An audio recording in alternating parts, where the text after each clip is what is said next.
유시민 씨 같은 경우는 유시민 작가 같은 경우는 아까 우리가 노무현 지지자, 유시민 지지자 이걸 얘기했잖아요. 소위 노빠, 유빠. 네. 그게 이제 보통 연령층으로 보면 40대, 50대, 그죠? 40대, 50대 조금 젊게 가면은 30대예요. 30대는 사실 2002년 그 기점을 기산해서 보면 그때 대학생들이었어요. 20대 청년들이었고 사실 정치에 대해서 많이 아는 관심을 가지는 시기는 아니잖아요. 그래서 유시민 작가가 갖고 있는 장점이 뭐냐면은 그 시대를 같이 건너왔던 사람들은 유시민에 대해서 지금 잘 알아요. 아는데 지금 자라난 10대, 20대 그리고 30대까지 아주 저 젊은 층은 썰전. 그렇지. 썰전 때문에 너무 많이 알아. 그러니까 전 세대를 관통하는 사람이에요. 그러니까, 우리가 예를 들어서 안희정 지사 같은 경우는 지금 30대 이하의 인지도가 거의 없다는 거 아니야. 아, 그런가요? 예. 안희정을 잘 모르는데, 그 안 지사 입으로 얘기를 했어요. 충남지사로 알고 있죠. 예. 네, 근데 하여튼 오히려 젊은 층에서 인지도가 낮고 잘 모른다는 거거든요. 근데 유시민 작가 같은 경우는 나이도 많잖아요, 이제는. 57세인가? 뭐 좀 있으면 벌써죠. 네, 얼마 안 되면 한갑인데 전 세대를 아우를 수 있는 그 잠재력을 지금 갖고 있죠. 하여튼 유시민 작가 하면 항소 이유서. 그렇죠. 그죠? 트레이드 마크죠. 예. 이걸 몇 살 때 썼다고? 반장님. 거의 뭐 한 25살? 24살 아닌가? 24, 5살. 4, 5살? 예. 야, 그걸 책 한 권 옆에 없이 혼자서 줄줄줄줄. 교도소 안에서 쓴 거 아니야. 예. 그런 명문을 와, 그거 정말 너무 대단하지 않아요? 대단했죠. 우리 24살 한번 되돌아보세요. 난 진짜 뭣도 모르는 인간이었어. 난 일단 10줄 이상을 쓸 수 없을 것 같아. 내용을 떠나서. 저는 뭐 25살 때 개혁당 내 싹수가 좋았네, 그러고 보니까. 예. 하여튼 그렇게 했고 이분이 그 5.18 당시 그러니까 1980년 서울의 봄 당시에 그 복학생 신분으로 서울대 뭐였죠? 서울역 회군 예. 장소에서 사태 있었죠. 때. 예. 그때 이제 서울대 총학생 대의원회 회장. 그러니까 총학생 회장은 아니고 네. 대의원회가 있어요. 예. 그 대의원 의회 오늘날로 치면 우리 국회의장 같은 예. 국회의장 같은 거예요. 서울대 안에서. 예. 서울대 안에서. 예. 그래서 심재철이 회군파, 예, 총학생 회군파. 회장이었고 그때. 그리고 유시민이 강경파, 예. 잔존파. 예. 여기 또 재밌는 분이 한 분 계시는데 복학생 협의회 회장으로 이해찬 총리. 이해찬이 있지. 예, 그래서 그 재밌는 일화가 두 분이 그때 당시 둘 다 20대였죠 그때. 뭐 20대 이해찬 총리는 뭐 30대였어요. 이해찬은 30대였죠. 복학생이니까 예. 많이 꿇어가지고 예. 박정희 정권 때 그 운동하시다가 그래가지고 뭐 둘이 뭐 멱살 잡고 싸우는 뭐 그런 일도 엄청 있었다고 싸우다고 하는데 뭐 그 뒤로는 뭐 친해져가지고 그 이유시민 작가가 이해찬 의원 초선 의원 보좌관도 했었고. 예, 보좌관으로 정치권을 시작한 거예요. 예.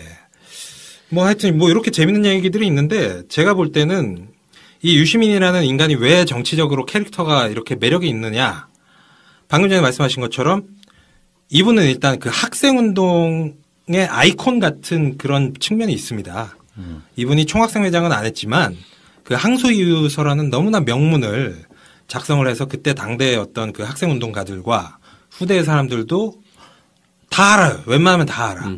예, 그렇기 때문에 어떤 그 학생운동의 정통성도 일부 가지고 있고 그 뒤에는 또 이분이 독일로 경제학 그 공부를 하러 가서 IMF 때문에 뭐 박사 학위를 따지는 못했지만 어떤 그 우리가 기존의 그 트리클 다운 낙수 효과에 의존하는 성장 중심 경제가 아니라 뭐 오늘 뭐 탈당하느냐 마느냐 뭐 이런 뭐 얘기가 나오신 김종인의 경제민주화가 원래 또 뭐 독일에서 나온 거 아니겠습니까? 맞습니다. 그렇죠? 네. 사회적 시장 예, 경제. 예. 그래서 그 부분에 대한 이미지도 있으시고, 그 이후에는 백분 토론 진행하고 베스트셀러 작가를 하면서 어떤 이 셀레브리티, 백분 토론은 손석희 지금 JTBC 사장과 뭐 동격이에요. 쌍벽을 예, 넣죠. 맞습니다. 예, 쌍벽을 우리가 백분 토론 진행자 중에 기억에 남는 사람 두 사람 꼽으라면 손석희랑 유시민입니다. 그래서 이런 다양한 매력이 있고 그리고 이제 정치를 시작한 다음에는 개혁당과 열린우리당 활동을 통해서 당원이 주인되는 또는 시민이 주인되는 어떤 그 정당 개혁을 위해서 굉장히 투철하게 싸웠던 좋게 말하면은 그 정당 개혁가이기도 한데 또 네. 정당 브레이커라는 그렇죠, 별명도 그렇죠. 가지고 있어요. 예, 가는 당마다 다 깨지고 다 실패했다라는 오명도 사실 있는 게 사실입니다. 맞습니다. 근데 사실 이제 다 깨졌다 그럴 때 처음 만든 당이 그 개혁당이잖아요. 개혁국민정당. 그죠? 개혁국민정당인데 그 정당은 사실 노무현 바리케이트 치기 위해서 급주한 정당이에요. 그죠? 근데 그런 명분이 있었던 건 또 다 아는데 그때도 되게 참 논란이 많았던 게 뭐냐면은 나는 정말 개혁적인 국민정당에 가입한 건데 왜 남의 당 후보를 지지하느냐. 그리고 왜 정권을 잡으니까 이 당을 해산하느냐. 이런 문제 갖고도 엄청나게 또 싸웠던 기억이 그렇죠. 나요. 그게 뭐 열린우리당으로 이렇게 합쳐지면서 예, 그런 논란이 있었는데 어디 가나 그런 원리주의자들은 있는 것이고. 그렇지. 예. 사실 어거지. 말만 맞는 말이야. 어쩌라고. 그러니까 그렇게 세상을 살면은 뭐 숨을 어떻게 쉬고 살아. 예. 뭐 어쨌든 굉장히 뭐 평가가 엇갈리는 정치인이긴 한데 심지어 저조차도 몇 년 동안은 유시민 전 장관의 열렬한 지지자로 활동을 하다가 국민참여당 입당 이후에는 뭐 굉장히 뭐 강력하게 비토를 하던 뭐 그런 시절도 있었을 정도로 호불호가 갈리고 활동에 대해서도 뭐 그 이견이 갈리는 정치인인데 저는 이런 것 자체도 상품성이라고 봐요. 예. 이게 히스토리가 있고 스토리가 있는 거예요. 이런 정치인이 별로 그렇게 흔하지 않습니다. 나 근데 진짜 몰라서 물어보는 건데. 예. 나도 그 세월이 많이 지나다 보니까 개혁국민정당은 무슨 당인지 진짜 기억이 나는데 이 국민참여당은 뭐 하는 당이죠? 국민참여당이 노무현 대통령 서거하시고 나서 부랴부랴 만든 당이에요. 그러니까 창당 목적이 뭐예요? 아, 민주당을 못 믿어서? 예, 사실 그 열린우리당이 박살이 나면서 정당 민주주의라는 그 가치로 들어왔던 사람들은 다 빠져나갔죠. 그 동교동계랑 합당을 하면서 그 정당 개혁의 취지가 퇴색을 하니까 예. 그때 만든 당이 아마 국민참여당인가 보네요. 열린우리당이 사실 그 망해가는 과정이 뭐냐면은 당원들의 권리 문제예요. 당원들의 권리가 지속적으로 축소되어 가는 과정. 예. 그러니까 요즘은 지금 우리 뭐 당원권 행사를 잘 하는 그런 제가 보기에는 태평성대가 이제 만들어지고 있는 예. 초기 문턱을 넘어왔다고 보거든요. 그렇죠. 근데 그때는 실험 단계였어요. 그래서 당원들이 당비 내고 저도 열린우리당 당비 내고 당원 가입을 했었지만 당원들이 그냥 진짜 동원의 수단이었단 말이에요. 실제로 무슨 대단한 권한이 없었어요. 네. 예. 그걸 하려고 관철시키려고 했던 사람들이 좌절을 하고 나서 국민참여당을 만들죠. 물론 이제 꼭 이렇게 좋게만 바라볼 수 없는 부분은 있어요. 근데 저도 이제 국민참여당도 이제 따라갔던 저는 거기도 당원했었는데 국민참여당은 뭐 제가 한마디로 정리를 해드리자면 열린우리당의 창당 정신과 꿈이 좌절이 됐던 겁니다. 네. 그 노무현 정권의 그 마지막과 함께 열린우리당이 해체되고 대통합민주신당이 창당이 되면서 그럼 열린우리당의 창당 정신은 뭐였냐? 크게 두 가지였거든요. 하나는 전국정당, 또 하나는 당원이 주인되는 상향식 정당. 이게 두 가지였는데 그게 이제 그 열린우리당이 해체되고 대통합민주신당이 만들어지고 그 이후에 원래 그 노무현 대통령 탄핵을 했던 잔민당과 합당을 했죠. 그렇죠. 그러면서 이게 당이 급속도로 호남 쪽으로 이제 무게중심이 쏠리고 두 번째로는 그 전에 열린우리당에서 했었던 상향식 당 시스템이 완전히 무너져서 다시 그 국회의원이 자기 지역구에 대의원들 임명하고 그런 시스템으로 돌아갔던 겁니다. 당시에 민주당이. 그것도 있고 결국은 노무현을 배신을 했잖아요. 그렇죠. 그러니까 노무현 대통령을 뭐 있는 정당으로서 정당은 사라져버린 거예요. 예. 예, 그때 그게 사라져버렸고. 근데 이게 참 재밌는 게 예. 지금 상황도 되게 비슷한 것 같아요. 그 열린우리당과 구민주당, 그러니까 우리가 또 뭐 약간 조롱조로 잔민당이라고 불렀는데 네. 지금 국민의당과 지금 더불어민주당이 그때랑 좀 비슷한 상황. 비슷합니다. 그렇죠. 파이는 훨씬 더 커진 상황이긴 예, 하지만. 예. 네.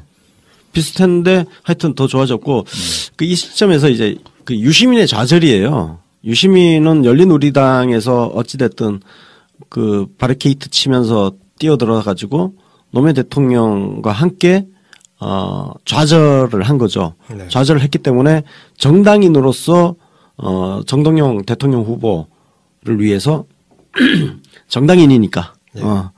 생각은 다르지만 마지막까지 선거운동을 했던 거고 그리고 내 할 일 다 의무를 다 했으니까 나는 이제 이 정당에 내 생각과 다른 이 정당에 더 이상 있을 수 없다 하고 탈당을 한 거죠. 그러니까 저도 거기 그래서 유시민하고 같은 생각이었던 게 그 당시 대통합민주신당은 노무현하고 아무런 상관이 없는 정당이에요. 그리고 어쩌보면 김대중 대통령하고는 무슨 상관이 있을까? 그 사람들이 무슨 철학을 가지고 무슨 정당을 했던 거예요. 그냥 잡탕 정당이었잖아요, 그때. 그게 무슨 정당이야.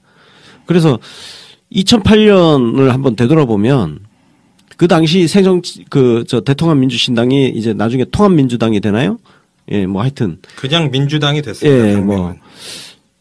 근데 진짜 존재감 없는 정당이었잖아요. 그 총선 막 박살 나고, 그죠? 2008년 총선 박살 났지 않습니까? 그렇죠. 예, 예. 대박살 났죠. 거기에는 김대중도 없었고 노무현도 없었어요. 그래서 사실은 특히 노무현을 지지했던 사람들은 국민참여당으로 다 몰려간 거죠. 예. 저는 근데 이 문제에 대해서 이렇게 그 통합민주당은 문제가 있고 국참당은 옳았다고 단언 내리기가 어려운 게 얘기도 굉장히 복잡해지고 반대 논리도 충분히 있을 수 있거든요. 예. 그래서 그거는 또 그렇게 예. 단언 내리는 데는 저는 좀 거부감이 드는 게 예. 왜냐하면 당시에 이제 대통합민주신당에서도 훌륭하신 지금 우리 더불어민주당의 훌륭하신 자원들이 계셨던 정당이기도 하기 때문에 정통성이 영 없다라고 말하기는 좀 저는 거북한 면이 있는 것 같아요. 굉장히 예, 그 부분은 좋은 인정해요. 말씀을 예, 예. 해주셨는데 예. 뭐 사실 요거는 이제 그 권수웅님 개인의 예. 그 관점이었고 그랬던 거고 저 같은 경우는 유시민 씨에 대한 지지를 철회를 한 게 그 국민참여당 창당 및 입당 때문에 그때 제가 지지 철회를 하고 아 그래요? 예 저한테는 굉장히 중요한 사건이었는데 제가 그때 당시에 그 지금 방금 전에 윤가피님이 말씀하신 그런 생각을 똑같이 했던 겁니다. 아. 이게 그때 당시에 물론 민주당이 굉장히 한계가 많고 문제가 많은 정당이지만 그리고 과거에 그 노무현 대통령을 배신한 사람들이 다수를 차지하는 정당이지만 그때 당시에 그 정세균 현 국회의장이 당대표였어요. 맞아요. 예. 네. 그래서 그때 제 관점으로 보자면 민주당은 정세균 대표 체제에 의해서 조금씩 개혁이 되어가는 네네. 과정이라고 저는 평가를 했던 거고 저뿐만 아니라 그 당시에 유시민 전 장관이 국민참여당에 입당할 때 따라가지 않고 그냥 이제 남아있던 분들도 상당히 많았었습니다. 맞습니다. 예. 그건 그래요. 그 부분이 이제 의견이 굉장히 많이 갈려서 그때 이제 유시민 지지 세력이 거의 반분이 되다시피 반분까지는 아니더라도 뭐 굉장히 많은 사람들이 이탈을 했었고 그래서 그 부분은 저희가 뭐 나중에 따로 예, 어떤 뭐 역사 정리 차원에서 뭐 한번 토론해 볼 만한 주제인 것 같아요. 그래서 오늘 유시민 관점에서 보다 보니까 뭐 그런 얘기가 그래서 나오더라고요. 예. 사실 거기서 제가 그 유시민이 국민참여당 만드는 거에 대해서 해석이 많았죠. 저 정당 브레이커가 왜 또 만드냐. 그래서 그 중에 하나 해석이 나온 게 유시민이 자기가 대선 후보가 되기 위해서 당을 만든다는 해석이 있었어요. 그건 좀 아닌 것 같아요. 근데 이 해석이 사실 그 민주당에 남아있던 친노 사람들도 대다수 그렇게 해석을 했단 말이에요. 저는 이거를 직접 들었습니다. 정치적 공격이 아니고요. 예. 정치적 실제로 공격, 그렇게 해석을 해석을 했어요. 네. 그런데 그거를 방어해 준 사람이 누구냐면요. 바로 문재인 문재인이죠. 대표예요. 예. 제가 이걸 직접 들었는데 이거는 제 진짜 증언이에요. 그러게 녹취를 했으면 근데 더 좋았을 텐데. 이건 녹음을. 버스 자리에서 버스에서 제 뒷자리에 앉아 계시던 두 분 중에 한 분이 문재인 전 대표였는데 유시민을 주제로 이야기하는데 바로 유시민이 국민참여당을 왜 만들었냐에 대해서 문재인 전 대표께서 호의적으로 해석을 했어요.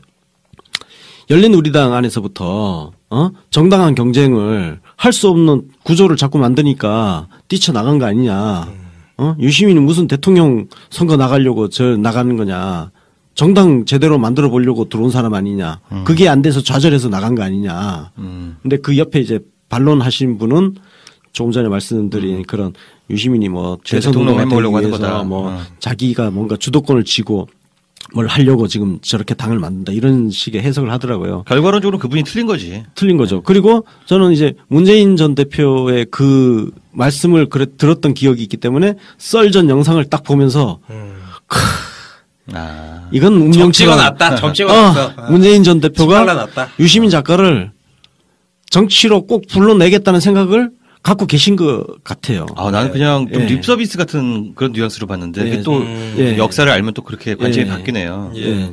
저는 뭐 이렇게 직접 뭐 얘기를 들은 적은 없지만 그 문재인 전 대표가 정치를 시작하지 않았을 때 그때 당시에 그때가 언제였냐면은 김해을 재보선에서 그 국민참여당 이봉수 후보가 패배를 하고 그 노무현 대통령의 소위 성지를 넘겨준 거 아닙니까? 그래서 지지율이 완전히 그냥 폭락을 했어요.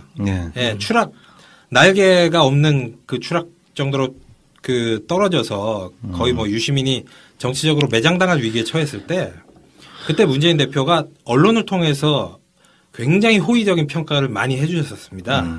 그래서 소위 말하는 유시민 지지자들 중에 문재인 지지자 쪽으로 이동을 하거나 아니면 병행해서 지지를 하는 분들이 많은 게 소위 친노 쪽의 많은 정치인들마저도 유시민 전 장관에 대해서 웬간하면 다 한 번씩은 안 좋은 말 다 한 번씩 했는데 문재인 전 대표는 한 번도 없었어요.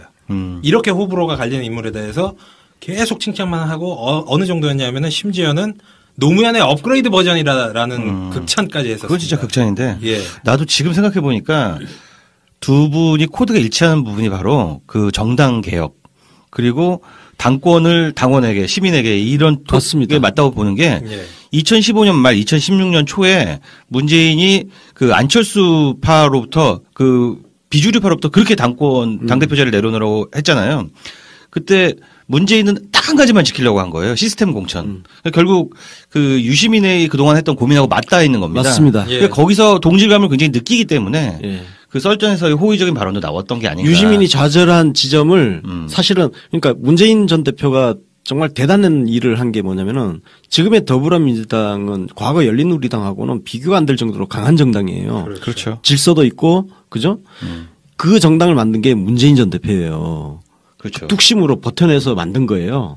그러니까 유시민이 좌절했던 지점을 문재인 전 대표가 극복해내고 지금 만들어내는 과정이거든요. 예. 물론 지금 이게 확고하게 다져졌다고 볼 수 없어요. 지금부터 계속 그 다져 나가야 되는 이제 출발선상에 지금 서 있는 과정에 있는데 좀 뭐 그런 당원들이 그런 과정들을 거친 사람들이 많기 때문에 열린우리당의 기억이 있기 때문에 실패를 반복하지 않으려는 그 내성 그 뭐 의지 이런 것들이 굉장히 강하게 있다고 봐요. 그럼 문재인은 유시민한테 너 입각해서 나 좀 도와줘라고 말할 명분이 분명히 있는 게 너 그렇게 다양한 시도하고 실험하고 좌절한 부분 내가 완성했잖아. 그럼 이 시스템 그대로 성공할 수 있도록 네가 나한테 또 도와줘야 되잖아. 라는 말을 할 수가 있겠다는 생각이 들어요. 네. 현존하는 정치인 중에서 유시민한테 정계 복귀를 강력하게 압박을 할 수 있는 유일한 정치인이 문재인 전 대표죠. 그러네. 예. 아니 진짜 할 말이 너무나 많은 거예요. 네가 그렇게 유시민 씨 당신이 그렇게 이루고 싶었던 정당 내가 정말 온몸에 칼 맞아가면서 내가 만들었는데 이게 이렇게 얽히고 설키는 거야. 역사가 반복되는 게 원래 노무현 대통령이 대통령 되고 나서 문재인 그 전 대표한테 도와달라고 그러니까 자기 안 들어간다고. 자기는 그냥 뭐 부산에서 뭐 그냥 외곽에서 그랬는데 노무현 대통령이 역정을 팍 내면서 너 내가 이렇게 친구가 이렇게 고생하는데 왜 너만 뭐 썩 빠져가지고 편하게 살려고 그래. 이런 식으로 얘기를 해서 결국 민정수석을 수락을 한 거 아닙니까. 근데 이게 대를 이어서 문재인 전 대표와 유시민 전 장관한테도 이런 명분이 되는 거예요. 우리도 진짜 대단한 게 예. 어쩌면 이 모든 얘기들이 썰전에서 축사 어쩌면 립서비스일지도 모르는 그 말 한마디를 갖고 지금 1시간을 방송을 하고 있어. 깍두기 한 접시로 지금 한 접시를 차리고 있죠. 예. 듣다 보니 막 우리가 설득돼. 예. 대단한 아니 근데 일을 그 하고 썰전 얘기하니까 예. 그 썰전에서 힌트가 많이 나왔어요. 유시민 작가도 썰전에서 그때 작년 탄핵 국면에서 거국내각 총리 이야기 나오고 할 때 총리 제안이 오면 어떻게 할 거냐 예. 그런 질문이 있었잖아요. 맞아. 그 장면이 있었어요. 근데 네. 그거는 받을 수 있다 그랬잖아. 맞아요. 선초직은 아니지만 뭐 그렇지. 임명직은 뭐 이건 내각은 예. 관료예요. 그렇죠. 그러니까 유시민은 그 직업 정치인을 은퇴를 한 거야. 네. 그러니까 내각으로 들어가는 거는 전혀 상관이 없는 문제예요. 행정가죠, 네. 행정가. 그러니까 행정 공무원이지 뭐 예. 공무원. 네. 그러니까 장관이나 뭐 총리 그다음에 그 청와대 각 뭐 수석 여러 수석 이쪽까지 은퇴한 건 아니야. 그렇죠. 그러니까 유시민한테도 여지가 있는 거예요. 예. 예. 우리가 뭐 어느 뭐 대학에서 교수하시던 분이 어느 날 장관에 입각했다고 해서 그분이 뭐 정치를 시작하셨다 뭐 이렇게 그런 표현은 평가하는 건 안 쓰죠. 아니지 않습니까? 그런 표현 쓰지 않죠. 예. 뭐 예를 들어서 뭐 지금 황교안 씨를 정치인으로 분류하지도 않았었고 그렇죠. 그렇죠. 최근까지는 네. 지금은 뭐 대선 후보 여론조사에 나오니까 뭐 정치인 비슷하게 평가를 받습니다. 그렇다고 정치인은 아니잖아. 그렇죠. 예. 자, 그럼 뭐 저희가 뭐 많은 얘기를 해봤는데 그럼 결론적으로 뭐 이렇게 떡밥 하나 가지고 뭐 한정식을 차려놨지만 일단 유시민 정계 복귀가 그럼 현실적으로 가능하면 만약에 정계 복귀를 한다면 그 조건은 무엇인가? 그리고 만약에 유시민 전 장관이 정계 복귀를 실제로 하게 된다면 그것은 뭐 유시민 개인에게 있어서나 뭐 우리 야권 정치 또는 전체 정치에 있어서 어떤 의미와 영향을 가질 것인가에 대해서 뭐 한번 자유롭게 얘기를 나눠보는 시간을 가지도록 하죠. 네네. 유시민이 그 정계 은퇴를 한 데는 잦은 실패도 있긴 있는데 본인이 본인의 한계를 잘 알고 있었다는 점입니다. 그게 뭐냐면은 유시민은 정말 엄청나게 강력한 팬덤을 가지고 있는데 그에 반해서 엄청난 비토층을 거느리고 있는 사람이에요. 그게 본인의 한계인 거예요. 그러니까 지지율이 17%, 15% 이렇게 엄청나게 단단하지만 사실은 굉장히 다양한 비토층이 있어요. 뭐냐면은 그 백바지로 표현되는 건방진 진보, 싸가지 없는 진보라고 비판했던 소위 이제 호남 동교동계의 비판이 있었고요. 또 정당 파괴를 하는 과정에서 그 피해자가 되었던 사람들이 또 있고요. 또 보수는 보수대로 그 가벼운 입에 대해서 막말 이미지에 대해서 비판이 있습니다. 근데 이거 다 털고 보면은 진짜 본질은 친노 정치인이라는 거예요. 예. 그 당시에 노무현 대통령이 후반에 정말 다양한 공격을 받았고 피를 다 뒤집었어요. 열심히 방어를 하다가. 그러고서 사람들이 손가락질한 겁니다. 저 피 묻은 친노 정치인. 근데 그걸 다양한 이름으로 정당 브레이커 그리고 백바지 촉새 그런 식으로 비판이 들어왔던 거예요. 그런데 지금 만약에 복귀를 할 수 있는 저는 강력한 근거가 되는 것은 지금은 친노라는 라떼루가 절대로 손해가 아닙니다. 그래서 시대가 완전히 바뀌었고 또 유시민이 나이를 충분히 먹으면서 원숭미를 드러내고 있고 대중성을 강화하고 있기 때문에 지금쯤은 복귀해도 그 대중적 정신으로 부족할 게 하나도 없다는 생각이 들어요. 예. 그러니까 맞아요. 그 제가 그 안희정의 길, 유시민의 길을 썼었잖아요. 네. 그게 이제 어쨌든 현실 정치인으로 실패했다. 예. 저 국민참여당이 나중에 이제 통합진보당으로 합당을 했죠. 그리고 그 통합진보당이 그때 그 뭐 이석기, 이정희 뭐 이쪽 부정선거 논란으로 또 분당돼 가지고 정의당이 만들어지고 그리고 정의당 만들어진 다음에 정계 은퇴 선언을 했잖아요. 그러니까 대중적 진보 정당이라는 꿈을 유시민이 아직도 갖고 있는지 그건 잘 모르겠어요. 아니 있겠죠. 문제는 그 방법론인데 유시민 작가가 예전에 그 후불제 민주주의였나요? 그 책에 그런 이야기를 썼죠. 미국 민주당 이야기를 썼죠. 미국 민주당은 그 당 안에 다양한 정파가 있어요. 그리고 그 정파가 경쟁을 하죠. 지난번 힐러리하고 샌더스가 경쟁한 것처럼. 샌더스 얼마나 진보적입니까? 그죠? 힐러리 굉장히 보수적이잖아요. 그 보수적이고 진보적인 사람들이 한 정당 안에 있는 거예요. 그게 가능해야 된다는 거예요. 그러니까 더불어민주당이 지금 그 가능성을 조금 보여주고 있잖아요. 이 당 안에는 보면은 박주민 의원도 있고, 그죠? 굉장히 진보적인 박주민 의원도 있고, 굉장히 보수적인 김종인 의원도 있어요. 예. 그래서 문제는 뭐 며칠 후에는 예. 없어질 수도 예. 있습니다.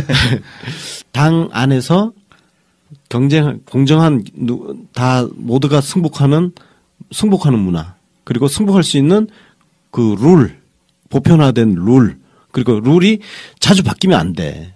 가급적 굉장히 오래 지속하는 그런 룰이 지탱하는 그런 정당. 그러면 그 안에서 진보적 그 대중적 진보 정당이라는 하나의 파벌로 존재하면 되는 거 아니에요? 근데 유시민도 사실은 그게 가능하다면 그렇게 하겠다는 거잖아요. 옛날에 열린우리당 안에서 실험했던 것도 그것이었고, 근데 그 열린우리당이 그 질서가 파괴되면서 좌절하고 나갔던 거니까 더불어민주당이 그런 정당이 다시 그런 정당으로 만들어진다면 유 작가가 굳이 과거에 그 지나왔던 걸 굳이 고집할 필요 없이 정의당이라는 진보적 대중적 진보 정당 이걸 굳이 고집할 필요 없이 더불어민주당으로 다시 기원하는 것도 가능하지 않겠냐. 저는 그렇게 되기를 소망을 합니다. 예. 저는 의외로 그 유시민 작가의 정계 복귀는 굉장히 쉬울 수도 있다. 단 한 가지만 이루어진다면 입각.